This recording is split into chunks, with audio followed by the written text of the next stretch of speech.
নারায়ণং নমস্কৃত্যং নরং চৈব নরোত্তমং দেবীং সরস্বতীং ব্যাসং ততো জয়মুদীরয়েৎ।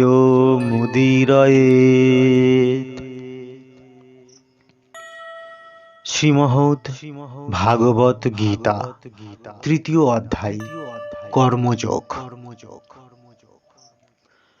অর্জুন কহিলেন, জনার্দন, যদি আত্মতত্ত্বজ্ঞ বুদ্ধি তোমার মতে নিষ্কাম কর্ম হইতেও শ্রেষ্ঠতর বলিয়া স্বীকৃত হইল, তবে হে কেশব, তুমি আমাকে কি জন্য জীবহিংসা কর ঘোরতর নিষ্ঠুর কার্যে নিযুক্ত করিতে চাহিতেছ?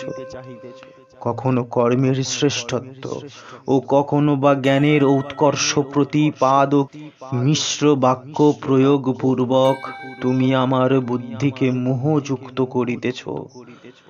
যাহাতে আমার মঙ্গল লাভ হয় তুমি তাহাই নিশ্চয় করত, সেই বিষয়ে আমাকে উপদেশ প্রদান করো। ভগবান বলিলেন, হে অনঘ, ইহলোকে দুই প্রকার নিষ্ঠা আছে, জ্ঞানীর পক্ষে জ্ঞানযোগ ও কর্মীর পক্ষে কর্মযোগ। তাহা আমি তোমাকে পূর্বেই বলিয়াছি। নিষ্কাম কর্মের অনুষ্ঠান না করিলে জ্ঞান লাভ হয় না। সন্ন্যাস ধর্ম অবলম্বন না করিলে এই সিদ্ধি লাভের অর্থাৎ জ্ঞান প্রাপ্তির সম্ভাবনা নাই। কর্ম না করিয়া কেহই ক্ষণকাল থাকিতে পারে না। প্রকৃতিজাত সত্তাদি গুণে বদ্ধ হইয়া লোকে আপনা আপনি কার্যে প্রবৃত্ত হইয়া থাকে। কর্মেন্দ্রিয় সকলকে নিগৃহীত করিয়া যে মূঢ়জন মনে মনে বিষয় বাসনা করে, সে কপটাচারী। হে অর্জুন, যিনি মন ও জ্ঞানেন্দ্রিয় সকলকে বশীভূত করিয়া ফলাকাঙ্ক্ষা শূন্য হইয়া কর্মেন্দ্রিয়ের দ্বারা কর্মানুষ্ঠান করেন, তিনি শ্রেষ্ঠ। তুমি নিয়ত কর্মানুষ্ঠান করো। কর্ম না করা অপেক্ষা কর্ম করা ভালো। বিশেষত কর্ম না করিলে তোমার দেহযাত্রায় নির্বাহ হইবে না। বেদ বিহিত যোগ্য কর্মে ইহলোকে বন্ধন দশা প্রাপ্ত হইতে হয়। অতএব হে কৌন্তেয়, তুমি নিষ্কাম কর্মেরই অনুষ্ঠান করো। ব্রহ্মা পূর্বে প্রজাগণকে সৃষ্টি করিয়া তাহাদিগকে যজ্ঞ করিতে আজ্ঞা দেন।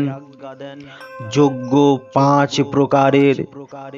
ঋষি যজ্ঞ অর্থাৎ বেদোধ্যায়ন, দেব যজ্ঞ অর্থাৎ অগ্নিহোত্র ও পূজাদি, ভূত যজ্ঞ অর্থাৎ বলি আদি, নরযজ্ঞ অর্থাৎ অতিথি সৎকার আদি, পিতৃযজ্ঞ অর্থাৎ শ্রাদ্ধ তর্পণ আদি। এই পঞ্চযজ্ঞ করিতে আদেশ দেন এবং বলিয়া দেন। এই যজ্ঞ ফলে তোমাদের অভিলাষ পূর্ণ হইবে। আর তোমরা যজ্ঞ দ্বারাই দেবগণকে সন্তুষ্ট করো, তাহা হইলে দেবতা সকলেও তোমাদিগকে সন্তুষ্ট করিবেন। পরস্পরের সন্তোষ লাভে তোমাদের কল্যাণ হইবে। যজ্ঞ দ্বারা সন্তুষ্ট হইয়া দেবতারা তোমাদিগকে যজ্ঞ ফল প্রদান করিবেন। দেবদত্ত প্রসাদ অর্থাৎ ফল ও শস্যাদি দেবতাদিগকে নিবেদন করিয়া না দিয়া যে তাহা স্বয়ং উপভোগ করে, সে চোর। যজ্ঞাবশিষ্ট অন্নাদি অর্থাৎ ঈশ্বরাদির উদ্দেশ্যে নিবেদিত প্রসাদ অন্ন যিনি ভোজন করেন, এবং যে পাপী কেবল নিজের জন্য রন্ধন করিয়া অন্ন ভোজন করে, সে পাপই ভক্ষণ করিয়া থাকে। অন্ন হইতে ভূত সকল অর্থাৎ শুক্র শোণিতের যোগে শরীর উৎপন্ন হয়, সেই অন্ন মেঘ হইতে উৎপন্ন হয়।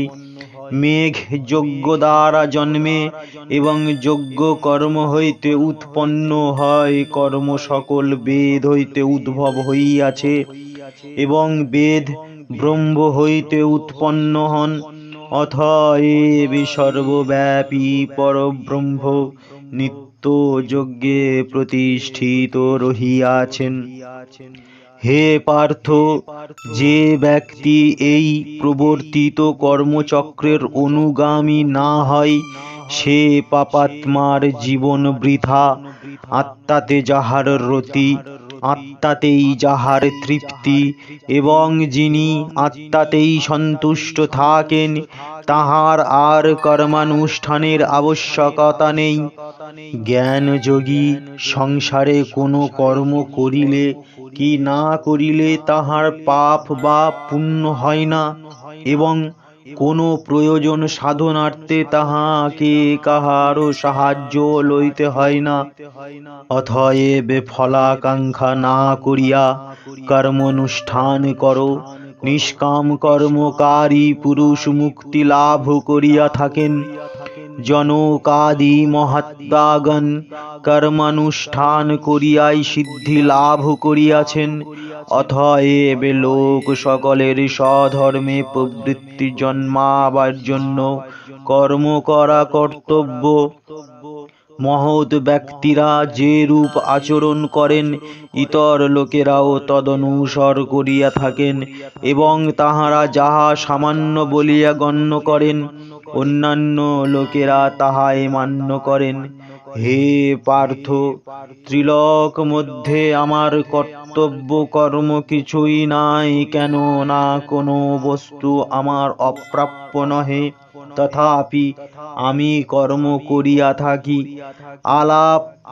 আলস্যপর বশ হইয়া আমি যদি কর্মে প্রবৃত্ত না হই, তাহা হইলে সকলে আমারই পথাবলম্বন করিবে। আমি কর্ম না করিলে লোক সকল উৎসন্ন হইয়া যাইবে, তাহা হইলেই আমাকেই বর্ণসংকর উৎপন্ন ও লোকনাশের কারণ হইতে হইবে। হে ভারত, অজ্ঞানী লোকেরা যেমন আসক্ত হইয়া কর্ম করিয়া থাকে, লোক সকলের স্বধর্মে প্রবৃত্তি জন্মাইবার নিমিত্ত জ্ঞানবান পুরুষ অনাসক্ত চিত্তে সেই রূপ কর্মানুষ্ঠান করেন। জ্ঞানবান পুরুষ অজ্ঞান লোকদের বুদ্ধিভেদ কখনোই করিবেন না। তাহারা নিজে নিষ্কাম কর্মানুষ্ঠান করিয়া তাহাদিগকে কর্মমার্গে নিযুক্ত রাখিবেন। প্রকৃতি সত্তাদি গুণ প্রভাবে লোক সকলকে স্ব-স্ব-কর্মে প্রবর্তিত করিয়া থাকে। অহংকার বিমূঢ়াত্মা লোক সকল আপনাদিগকে কর্মের কর্তা বলিয়া মনে করেন।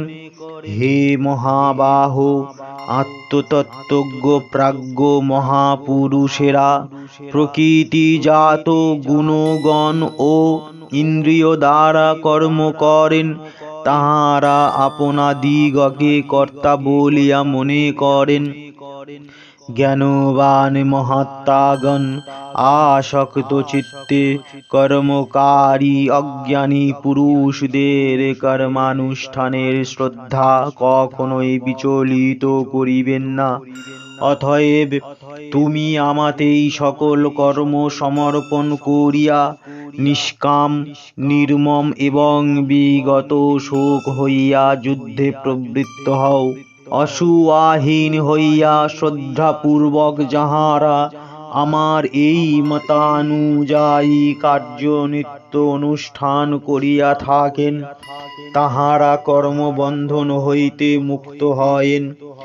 আর যে সকল অবিবেকী লোক আমার মতে দোষারোপ করিয়া মদোপদিষ্ঠ নিষ্কাম কর্মের অনুষ্ঠান না করে, সেই হত্য চিত্ত অজ্ঞানে বিমূঢ়াত্মা লোক সকল বিনষ্ট হইয়া থাকে। জ্ঞানবান লোকেরাও স্ব স্ব স্বভাব অনুসারে কর্মানুষ্ঠান করেন। অতএব প্রাণীগণ যখন প্রকৃতির বশীভূত, তখন ইন্দ্রিয় দমনে কি করিবে? ইন্দ্রিয় সকলের বিষয় ভেদে অনুরাগ ও বিদ্বেষ আছে। তৎসমস্তের বশীভূত হওয়া কর্তব্য নহে, তাহাদের প্রতিপক্ষ হওয়াই উচিত। স্বধর্ম সম্যক রূপে অনুষ্ঠিত না হইলেও মঙ্গলকর বটে, কিন্তু পরধর্ম সম্যক অনুষ্ঠানেও কল্যাণ নাই।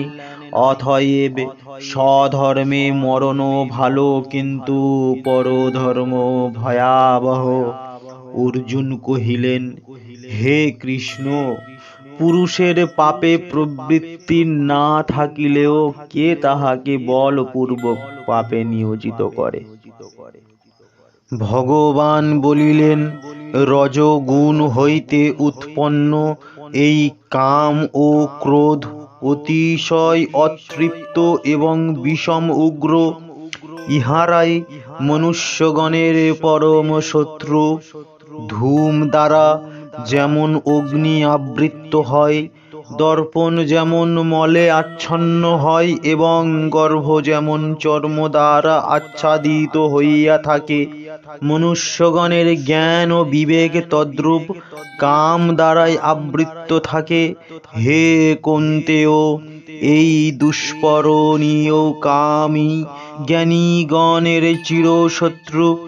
এই শত্রুই তাহাদের জ্ঞানকে আচ্ছন্ন করিয়া রাখে। ইন্দ্রিয়গণ, মন ও বুদ্ধি এই কামের অধিষ্ঠান বলিয়া কথিত আছে। ইহারাই দেহাভিমানী মনুষ্যদিগের জ্ঞানকে আচ্ছন্ন করিয়া রাখে। হে ভারতর্ষভ, তদ্ধেতু তুমি আদৌ ইন্দ্রিয় সকলকে দমনে রাখিয়া সকল পাপের মূল ও জ্ঞান বিজ্ঞান বিনাশন কামকে সংহার করো। দেহ হইতে ইন্দ্রিয়গণ শ্রেষ্ঠ, ইন্দ্রিয় হইতে মন শ্রেষ্ঠ, মন হইতে বুদ্ধি শ্রেষ্ঠ এবং বুদ্ধি হইতে আত্মা শ্রেষ্ঠতর। হে মহাবাহ, তুমি এই রূপে আত্মাকে জ্ঞাত হইয়া নিশ্চয়াত্মিকা বুদ্ধি দ্বারা দুর্জয় শত্রু কামকে বধ করো। ইতি তৃতীয় অধ্যায় কর্মযোগ। পরবর্তী অধ্যায় জ্ঞানযোগ। এপিসোডটি শুনতে চ্যানেলটিকে অবশ্যই সাবস্ক্রাইব করে রাখতে হবে এবং পাশে থাকা বেল নোটিফিকেশনটিকে ক্লিক করতে হবে।